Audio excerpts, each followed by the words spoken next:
Bismillahirrohmanirrohim. Assalamualaikum warahmatullahi wabarakatuh. Halo, perkenalkan, kami dari kelompok 3 yang beranggotakan Ferdi Gunawan, Ilham Mubarok, dan Italiani Unisa Fitri. Kami dari program studi pengembangan produk agroindustri, mata kuliah biokimia industri. Di sini kami akan menjelaskan dan menyelesaikan tentang tugas praktikum karbohidrat. Yang kita cari adalah aplikasi penggunaan gula atau karbohidrat dalam bidang agroindustri. Setelah kita tahu penggunaannya, kemudian kita akan jelaskan proses produksinya. Yang pertama yang perlu kita ketahui adalah karbohidrat. Karbohidrat adalah merupakan suatu zat gizi yang memiliki fungsi sebagai penghasil energi.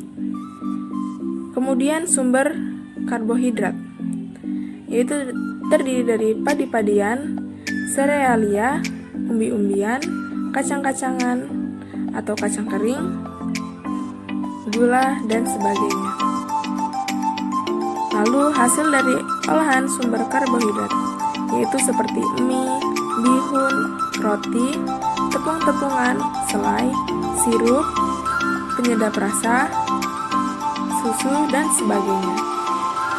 Lanjut, di sini kami akan menjelaskan tentang aplikasi penggunaan karbohidrat dalam agroindustri, yaitu seperti yang pertama, monosakarida, yaitu karbohidrat yang tidak dapat lagi dipecah dengan hidrolisis menjadi molekul karbohidrat yang lebih kecil lagi.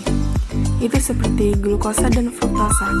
Bisa digunakan sebagai pemanis yang jika bereaksi dengan gugus amino pada suhu tinggi atau water activity rendah akan menimbulkan warna kecoklatan.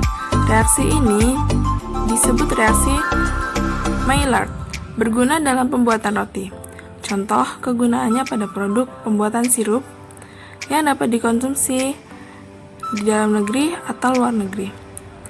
Yang kedua, disakarida. Yang paling banyak digunakan dalam industri pangan adalah maltosa, laktosa, dan sukrosa. Maltosa terdiri dari 2 molekul glukosa. Maltosa diperoleh dari hasil hidrolisa pati. Kegunaan maltosa yang paling menonjol adalah sebagai bahan pemanis. Laktosa terdapat pada air susu. Dan laktosa terdiri dari 1 molekul glukosa dan 1 molekul galaktosa. Laktosa yang terfermentasi akan berubah menjadi asam laktat.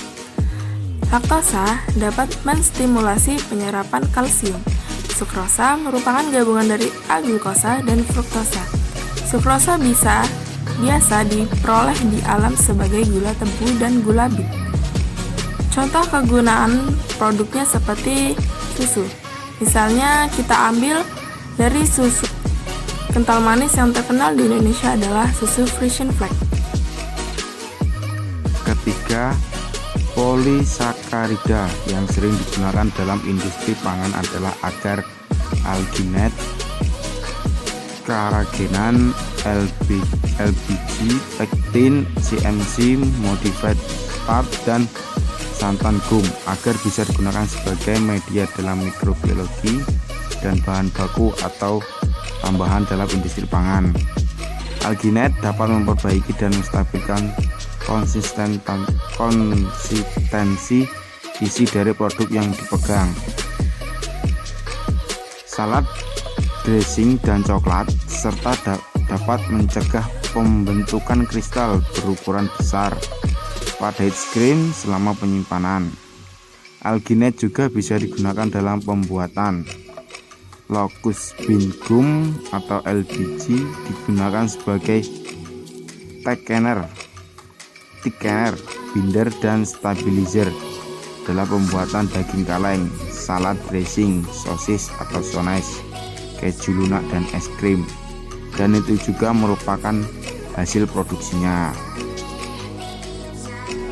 Lalu cara produksi susu kental manis Frisian Flag. Yang pertama, mixing atau pencampuran. Bahan-bahan yang sebelumnya telah disiapkan dicampurkan dalam tangki pencampur bahan atau disebut mix tank. Bahan yang terlebih dahulu dicampurkan adalah susu segar atau susu telah dipanaskan sebelumnya dengan suhu 55 sampai dengan 60 derajat Celcius. Kemudian ditambahkan bubuk susu seperti skim milk powder, buttermilk powder, dan whey powder dari damper. Selama penuangan terdapat blower yang bekerja membantu menghisap partikel-partikel susu yang berterbangan sehingga mencegah timbulnya polusi. Setelah penuangan susu bubuk dilanjutkan dengan penuangan gula dan penuangan palm oil. Gula dan palm oil dituangkan bersama-sama. Palm oil yang dituangkan sebelumnya telah dicampurkan dengan bahan tambahan seperti vitamin A, B1, D3, dan BHA. Tempat pencampuran antara palm oil dan bahan tambahan di dalam tangki palm oil pada saat penuangan gula. Campuran dalam mix tank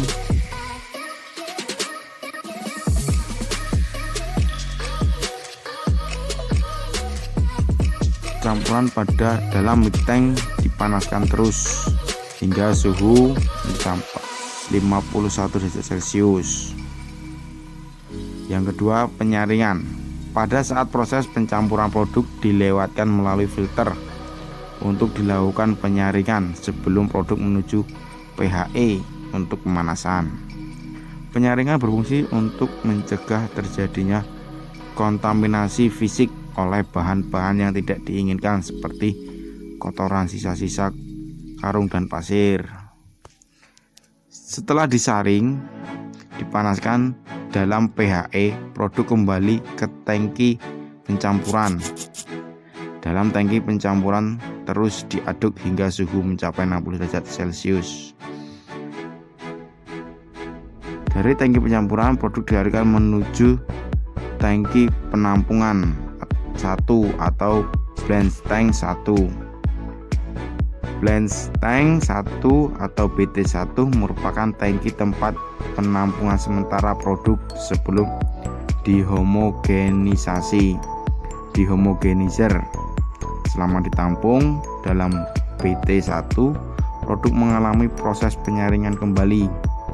Filter yang digunakan terbuat dari nilon dengan ukuran 200 mikron. Untuk filter yang makin kecil dimasukkan untuk menyaring kotoran-kotoran yang berukuran lebih kecil yang sebelumnya tidak ikut tersaring. Nah, yang seterusnya yaitu nomor 3. Nomor 3 yaitu homogenisasi. Homogenisasi dilakukan untuk menstabilkan emulsi lemak dalam susu kental manis. Viskositas akhir proses berkisar 3 voice dan ukuran globula lemak akan membentuk kluster, yaitu gabungan dari globula-globula lemak. Proses homogenisasi akan mengakibatkan lebih banyaknya jumlah butiran lemak dan memperluas permukaan lemak sehingga mempermudah proses pasteurisasi. Yang keempat yaitu pasteurisasi. Produk yang telah dihomogenisasi dialirkan ke dalam pasteurizer. Di dalam pasteurizer, produk akan mengalami proses pasteurisasi. Proses pasteurisasi bertujuan untuk membunuh selama bakteri patogen dan 99% total bakteri serta menggunakan enzim termasuk enzim lipase.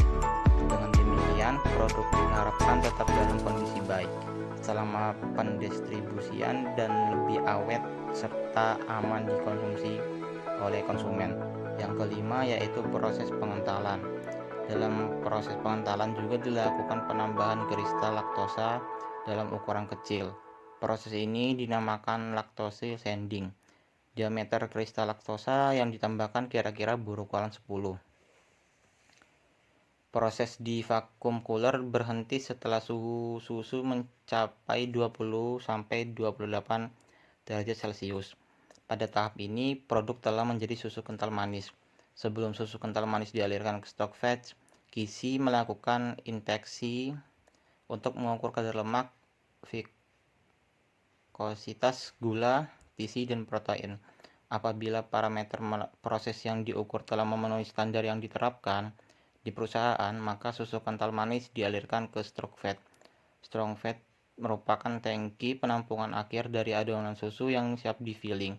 Tangki penampungan ini dilengkapi dengan agitator yang berfungsi sebagai pengaduk adonan susu hingga diperoleh produk akhir dengan pencampuran yang seragam. Sekian dan terima kasih. Kurang lebihnya kami mohon maaf. Wabillahi taufiq wal hidayah. Wassalamualaikum warahmatullahi wabarakatuh.